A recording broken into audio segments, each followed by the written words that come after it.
নমস্কার বন্ধুরা, মুনস কিচেনে আপনাদের সকলকে স্বাগত জানাই। আজ আমি আরেকটি নতুন রেসিপি নিয়ে আপনাদের সামনে হাজির হয়েছি। আজকের রেসিপি হলো তেলকই। এই তেলকই অনেকে অনেকভাবেই রান্না করেন, তবে আমি কিভাবে করেছি সেটাই আজকে আপনাদের দেখাবো।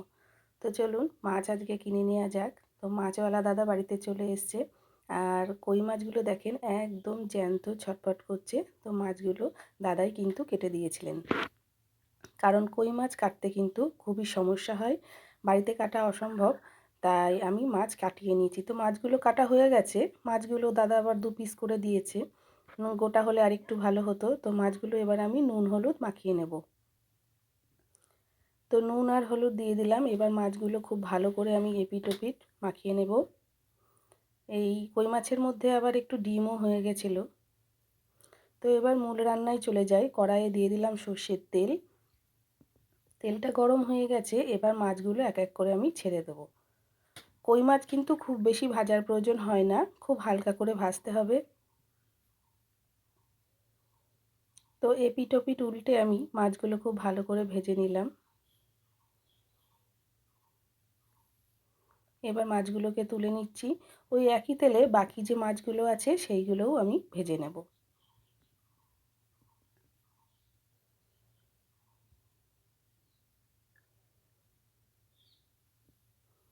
মাছগুলো ভাজা হতে থাক, অন্যদিকে চলুন আমরা মশলাটা রেডি করে নিই।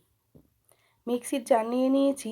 এর মধ্যে দিয়ে দিলাম আমি পেঁয়াজ কুচো। পেঁয়াজটা একটু পরিমাণে বেশি দিলাম। প্রায় বড় পেঁয়াজ হলে দুটো, আমি যেহেতু ছোট পেঁয়াজ নিয়েছি এখানে 4-5টা নিয়েছি, আর দুটো টমেটো নিয়েছি। আর নিয়েছি কাঁচা লঙ্কা 3টে। আপনারা ঝালটা আপনাদের স্বাদ মতো দেবেন। তো এটা আমি পেস্ট করে নিয়ে চলে এলাম। এবার চলুন, কড়াইয়ে যে তেল ছিল, মাছ ভাজার পর আমি কিন্তু আরও একটু তেল দিয়েছি। যেহেতু এটা তেলকই, তেলের পরিমাণটা একটু বেশিই দিতে হবে। আর দিয়ে দিলাম এর মধ্যে কালো জিরে ফোড়ন। কালো জিরেটা একটু ভেজে নিয়ে যে মশলাটা আমি রেডি করে রেখেছিলাম সেই মশলাটা তেলের ওপরে দিয়ে দেব। পেঁয়াজ, টমেটো, কাঁচা লঙ্কা বাটা। এবার এটা তেলের ওপরে খুব ভালো করে নাড়ব। আমি এখানে কিন্তু কোনো জিরের গুঁড়ো বা আদা বাটা ব্যবহার করিনি। আপনারা চাইলে করতেই পারেন, কিন্তু একবার এইভাবে খেয়ে দেখবেন, ভীষণ ভালো লাগবে। এরপর দিয়ে দিচ্ছি এর মধ্যে লবণ, হাফ চামচের একটু কম হলুদ। লবণ আর হলুদটা খুব ভালো করে মশলার সঙ্গে আমি আবার কষাতে থাকবো। এই রান্নাটা সাবেকি রান্না, তেলকই বহু পুরনো দিনের রান্না। আর এই রান্নাটা আমাদের পুরনো মা ঠাকুমারাই করে থাকতেন। তো আমি এইভাবেই শিখেছি। আপনারা একবার প্লিজ এইভাবে করে খেয়ে দেখুন। আদা জিরে বাটা দিয়ে মাছের ঝোল তো সবাই খেয়েছেন। তো এইভাবে কষতে কষতে কিন্তু মশলাটা থেকে তেল ছেড়ে যাবে। খুব ভালো করে তেল ছাড়ার পরেই তবেই কিন্তু আমি এর মধ্যে জল দেব। মশলাটা দেখুন একদম তেল ছেড়ে গেছে।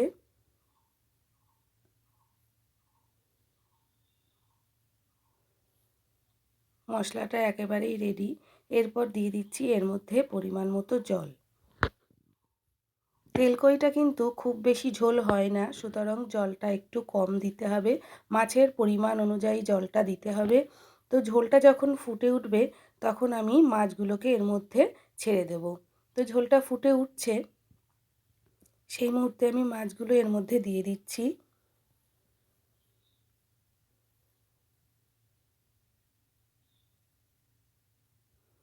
একটু নেড়ে নিয়ে এর মধ্যে সামান্য একটু চিনি দেব। চিনিটা দিলে কি হয়, স্বাদটা ব্যালেন্স হয়। যেহেতু আমি এখানে টমেটো দিয়েছি, তো টক ঝাল মিষ্টি ব্যাপারটা একটা আসে, চাটপাটা ব্যাপারটা একটু আসে। আবারও এখানে আমি কাঁচা লঙ্কা চিড়ে দিলেও পারবেন, আমি ভেঙে দিয়েছি। তো এবার একটা ঢাকনি দিয়ে 2 মিনিটের জন্য আমি গ্যাসের ফ্লেমটা মিডিয়াম রেখে ঢেকে দিলাম। তো 2 মিনিট পরে ফিরে আসছি। দেখুন ঝোলটা কিন্তু অনেকটাই কমে গেছে। এরপর আপনারা যে পরিমাণ ঝোল রেখে খেতে চান আপনারা কিন্তু সেইভাবেই রাখতে পারেন, তবে ঝোলের পরিমাণটা আমার মতে কম রাখলেই ভালো হয়। যেহেতু এটা তেলকই, এতে কিন্তু একটু তেলও বেশি দিতে হবে। তো রান্নাটা একেবারেই রেডি। এবার একটা সার্ভিং বলে আমি এটা সার্ভ করে দিচ্ছি। তো আজকের রান্নাটা কেমন লাগলো আপনারা অবশ্যই এই পদ্ধতিতে একবার আপনারা রান্না করে দেখবেন। ভালো লাগলে একটা লাইক, শেয়ার, কমেন্ট করবেন এবং সাবস্ক্রাইব করে দেবেন আমার চ্যানেলটিকে। যেসব বন্ধুরা আমার চ্যানেলটিকে সাবস্ক্রাইব করেছেন তাদের অসংখ্য ধন্যবাদ। আর যেসব বন্ধুরা এখনও আমার চ্যানেলটিকে সাবস্ক্রাইব করেননি তাদের আমার চ্যানেলটিকে সাবস্ক্রাইব করার অনুরোধ রইল। আর পাশে থাকা বেল আইকনটি অবশ্যই প্রেস করবেন। যদি কোনো আমি নতুন ভিডিও আমার চ্যানেলে আপলোড করি তখনই কিন্তু আপনারা নতুন ভিডিওর নোটিফিকেশান পেয়ে যাবেন। তো আজকের মতো এই পর্যন্তই। আবার অন্য কোনো দিন অন্য কোনো রেসিপির সঙ্গে হাজির হয়ে যাব। ততক্ষণের জন্য নমস্কার।